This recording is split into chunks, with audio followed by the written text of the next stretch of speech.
মান বাকা মিন খাশিয়াতিল্লাহ হারামাল্লাহু তিলকাল আইনা আলান নার। যেই চক্ষু আমার মাওলার ভয় কাঁদবে ওই চক্ষুর জন্য জাহান্নামের আগুন হারাম হয়ে যাবে।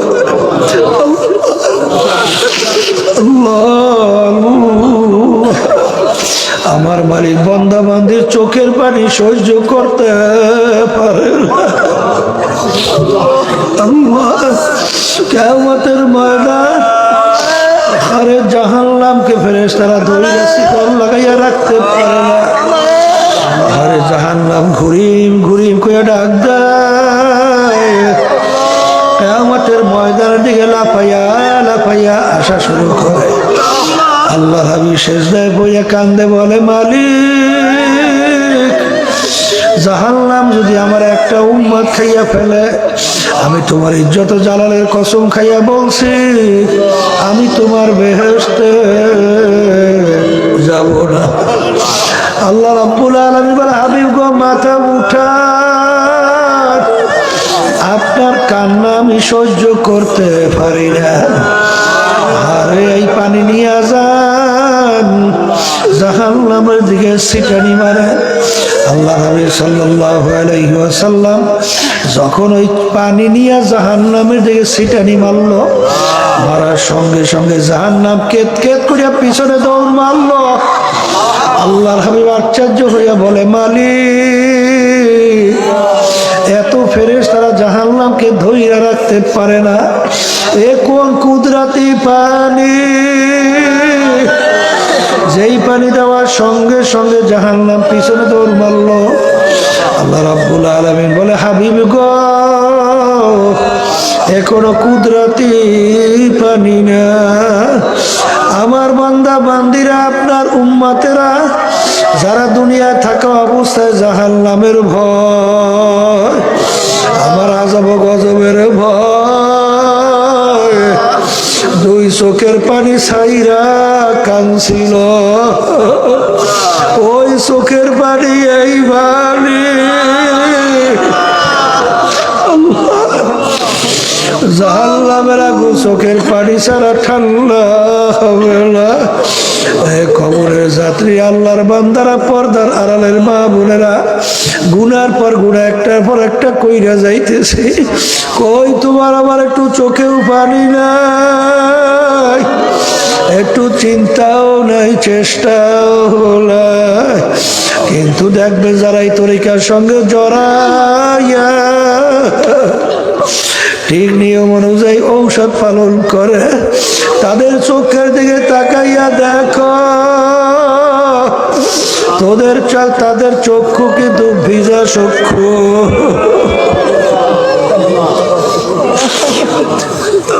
আল্লাহু আল্লাহ। এই জন্য আমার আব্বাজান রাহমাতুল্লাহ আলাইহি বলতেন, বাজান যেই মামলার তদবির নাই তার কিন্তু খালাস নাই। এ কবরের যাত্রীরা, দুনিয়ার যে কোনো কাজে একটা সময় নির্ধারণ করা থাকে, তারিখ দেওয়া থাকে,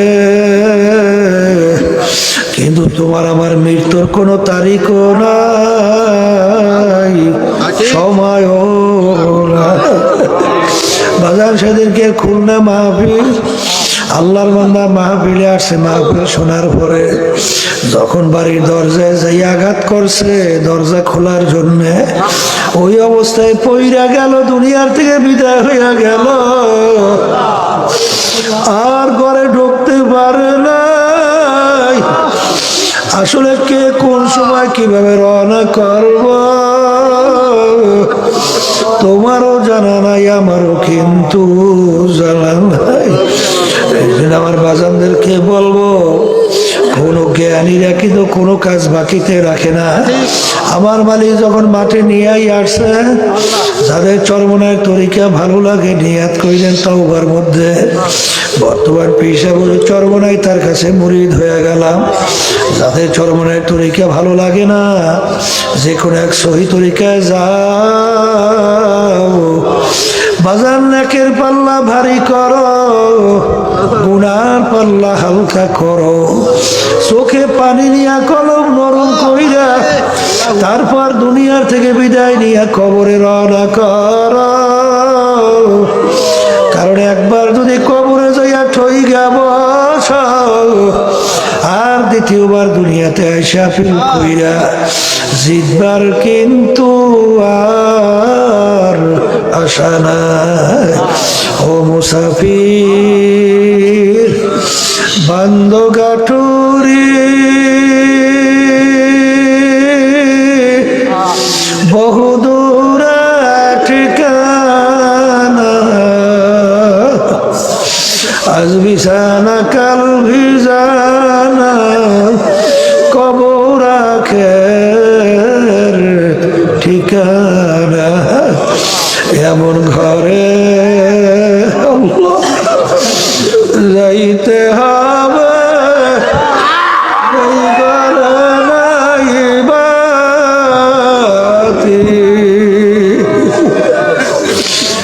এমন ঘরে থাকতে হবে যেই ঘরে নাই সাথী। আলহামদুলিল্লাহ নাহমাদুহু ওয়া নাস্তাঈনুহু ওয়া নাস্তাগফিরুহু ওয়া নু'মিনু বিহি ওয়া নাতাওয়াক্কালু আলাইহি ونعوذ بالله من شرور أنفسنا من يهده الله فلا مضل له ومن يضلله فلا هادي له ونشهد أن لا إله إلا الله وحده لا شريك له ونشهد أن محمدا عبده ورسوله أما بعد فأعوذ بالله من الشيطان الرجيم بسم الله الرحمن الرحيم فريق في الجنة وفريق في السعير صدق الله العلي العظيم সবাই দুরূদ শরীফ পড়ি আল্লাহুম্মা وحبيبنا ومولانا محمد صلى الله عليه وعلى آله وأصحابه وبارك وسلم اللهم صل على سيدنا ونبينا شفيعنا وحبيبنا ومولانا محمد صلى الله عليه وعلى آله وأصحابه وبارك وسلم اللهم صل على سيدنا ونبينا شفيعنا وحبيبنا ومولانا محمد صلى الله عليه وعلى آله وأصحابه وبارك وسلم শুকরিয়া আদায় করতেছি মহান রব্বুল আলামিনের দরবারে। রব্বুল আলামিন ফিতনা ফাসাদের যুগে ঠান্ডার মধ্যে কষ্ট স্বীকার করে দুনিয়ার সমস্ত কাজ থেকে বিরত রেখে ওলামায়ে কেরামদের মজলিস জাকিরিন শাকিরিন সাদিকিন অনেক আল্লাহর খাস বান্দারাই মজলিসের মধ্যে আছে, যাদের সঙ্গে সম্পর্ক রাখার জন্য আল্লাহ রাব্বুল আলামিন আপনাকে আমাকে হুকুম করছেন ওয়াকুনু মা'আস সাদিকিন।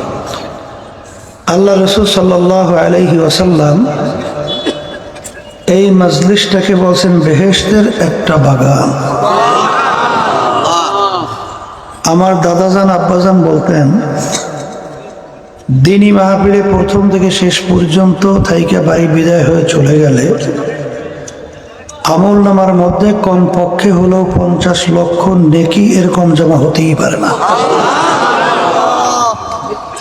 নিয়াত যাদের সহি, আল্লাহকে রাজি খুশির উদ্দেশ্যে যারা আসছেন, আল্লাহ রাব্বুল আলামিন লক্ষ লক্ষ নেকি আমল নামায় দান করবে। এত নাকি পাওয়া যাবে জানার পরেও আশেপাশে রাস্তাঘাটে দোকানে বাজারে ঘরে অনেক আমার ভাইরা দুনিয়ার বিভিন্ন গল্পের ভিতরে লিপ্ত, ড্যান্স গানে লিপ্ত, টাট জুয়া হারামে বিভিন্ন কায়দায় লিপ্ত। কেউ দোকানপাটে কেনা বেচায় বিভিন্ন ধরনের লিপ্ত আছে না? সুযোগ ছিল মাহফিলে আসতে পারত না, আসার কারণ হিসেবে আব্বাজান রহমাতুল্লাহ আলাইহি বলতেন বুঝের অভাব। আর এই বুঝের জন্যই মাহফিলের ব্যবস্থা। আল্লাহ রাব্বুল আলামিনের কাছে দোয়া করেন, রব্বুল আলামিন আপনি আমাদেরকে দ্বীনের সহি বুঝ দান করেন। হাদিসের মধ্যে আসছে আল্লাহ রাসূল সাল্লাল্লাহু আলাইহি ওয়াসাল্লাম বলেন, মা ইউরিদিল্লাহু বিহি খায়রান ইউফাক্কিহু ফিদ্দীন। আল্লাহ যাকে ভালোবাসেন, ইচ্ছা করেন, দ্বীনের সহি বুঝ দান করে। আমিন। পাশে একটা কথা মনে রাখা লাগবে, হেদায়েত কিন্তু কোনো পীরের হাতে নাই, কোনো বাবাদের হাতেও নাই, কোনো ওস্তাদ বা ওস্তাদদের হাতেও নাই, কোনো ওয়াজ বা ওয়াইজেনের হাতেও নাই। হেদায়েত একমাত্র আল্লাহর হাতে। কথা ঠিক না? আল্লাহ রাসূল সাল্লাল্লাহু আলাইহি ওয়াসাল্লাম দাওয়াত দেওয়ার পরে সব কাফেরদের হেদায়েত করতে পারছে? আল্লাহ রাব্বুল আলামিন বলে, হাবিবকে আপনি ইচ্ছা করলে হেদায়েত করতে পারবেন না। তাহলে বোঝা গেল ওলামায়ে কেরামদের দায়িত্ব হলো দাওয়াত পৌঁছানো। এটা মানা বা না মানার দায়িত্ব আপনার এবং আমার। আর মানজিলে মাকসুদে পৌঁছাবার মালিক হলো আল্লাহ। কথা ঠিক না? বলছিলাম বুঝের জন্য মাহফিল। যারা মানুষ তারা বুঝবে। সুরাতে মানুষ, ভিতরটা আবু জাহাল, উতবা সাহেব, আবুল আহাব মার্কা, এরা কিন্তু বুঝবে না। কারণ সুম্মুম বুকমুন উমিয়ুন ফাহুম লা ইয়ারজিউন, যাদের সিনার ভিতর মোহর পুড়ে গেছে এদের কিন্তু হেদায়েত নসিব হবে না। কথা ঠিক কিনা? তা বুঝের জন্য মাহফিল। আমি আমার ভাইদেরকে পর্দা আলে মা বোনরা যারা শুনছেন, এই বুঝের শক্তিও কিন্তু আল্লাহ রাব্বুল আলামিন মানুষকে দান করছে, গরুর ভিতরে দান করে নাই। আপনি বাড়িতে একটা গরু পালেন, আর একটা খুব দামি গাছ যদি আপনি লাগান, যেমন আম গাছ, খুব মূল্যবান, বহুত কষ্ট করে আনছে। গরুকে যত বুঝাবেন যে গরু এই গাছটা আমার খুব শখের, বহুত কষ্ট করে বহুত টাকা খরচ করে নিয়ে আসছে, তোকে তো খৈর ভুষি অন্য খাবার কম দেই না, তাই সব কিছু করবার না করে গাছটা খাইস না। এটা বুঝেই টুঝে সাইডে দিলে গরু যদি সামনে পড়ে আম গাছ ছাড়বে? কারণ এই বুঝুর মধ্যে আল্লাহ দেয় নাই। এ আল্লাহর বান্দারা পাগল আছে না? পাগলের কোনো গুনাহ সব কিছু আছে? হ্যাঁ, কে পাগলের চক্ষু নাই? হাত আছে না? অন্যান্য অঙ্গ প্রত্যঙ্গ আছে না? তাই সব থাকার পরেও ওর কোনো সওয়াবও নাই, গুনাহও নাই, যাজাও নাই, সাজাও নাই। কারণ কি? ওই বুঝটা না থাকার কারণে ওর উপরে কোনো ধরপাকড় নাই। কিন্তু যদি কারো বুঝ থাকার পরে সে যদি একটা অন্যায় করে, ছাড় পায়? তাই ওটা পাগল, ও করছে, বোঝে নাই, তার কোনো বাদ বিচার নাই। কিন্তু তুই তো সব বোঝো, তা তুই করলি কে? ছাড় নাই। কথা ঠিক না বেটি? এই জন্য অনেক সময় বলা হয় যে একটা আপনি রাস্তায় হাঁটতেছেন, গোবর ভরিয়ে রয়েছে, গোবর ধারে কাছে গরু টরু কিছু নাই, আপনার বুঝ কি কয়? এখান থেকে একটা গরু গেছে, গরু দেখছেন? তা না দেখে আপনি কিভাবে বলেন গরু গেছে? গোবর দেখে আপনার ব্রেন বলছে যেখান থেকে একটা গরু গেছে। ঠিক আল্লাহ রাব্বুল আলামিন এই আসমান, এই জমিন 18,000 মাখলুকাত কম বেশি সৃষ্টি করছেন। এই মাখলুকাতের দিকে যখন তাকায় তখন আপনার জ্ঞান, আপনার ব্রেন বলে সৃষ্টিকর্তা একজন আছে। ঠিক না? এই জন্য আমার বাজানদেরকে বলবো, এই মুরাকাবা 2 প্রকার। সায়রা আফাকি সায়রা আনফুসি, আল্লাহর মাখলুকাত নিয়ে মুরাকাবা করা, আর আল্লাহর বান্দাবান্দি তার নিজেকে নিজে নিয়ে মুরাকাবা করা, গবেষণা করা। যখন আল্লাহর বান্দা আল্লাহর মাখলুকাতের ভিতরে একটা হলো সূর্য, সূর্যের দিকে তখন তাকাইয়া সূর্য নিয়ে মুরাকাবা করে, গবেষণা করে। বৈজ্ঞানিকরা আবিষ্কার করার পরে বলে সূর্যটা দুনিয়ার থেকে 13 লক্ষ গুণ বড়। সূর্য যেখানে অবস্থান করতেছে দুনিয়ার থেকে 9,30,00,000 মাইল দূরে। এখন যে নাকি জ্ঞান বুদ্ধি যার বিবেচনা আছে সে চিন্তা করবে এত বড় সূর্যটা কে বানাইল, আর এত বড় সূর্য কিসের মাধ্যমে ঝুলে রাখলো, কে রাখলো, কিভাবে রাখলো, এই মুরাকাবা করে, এই চিন্তা করে। কথা ঠিক না বেঠিক? এরপরে আল্লাহর বান্দাবান্দি চিন্তা করে যে সাজ দিয়া পিঠা তৈরি করে, এক ডিজাইনের সাজ থেকে কয় ধরনের পিঠা বের হয়? এক মায়ের পেট থেকে 10টা সন্তান বের হয়। এক মায়ের পেট থেকে কয় সন্তান? 10।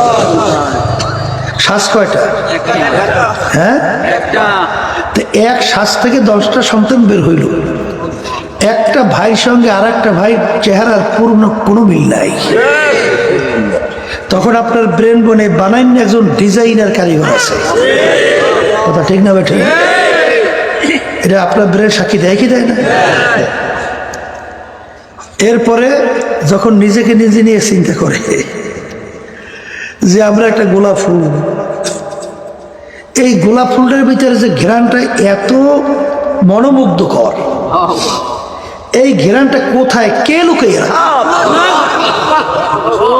কিভাবে রাখলো? এই যখন বান্দাবান্দি আল্লাহর মাখলুকাত নিয়ে চিন্তা করে তখনই তার কাছে খালেকের পরিচয় আসে। ঠিক না বেঠিক? যখন বান্দাবান্দি একটা গাছের দিকে তাকায়, একটা গাছের পাতার দিকে তাকায়, তখন সে চিন্তা করে বানাইন একজন কারিগর।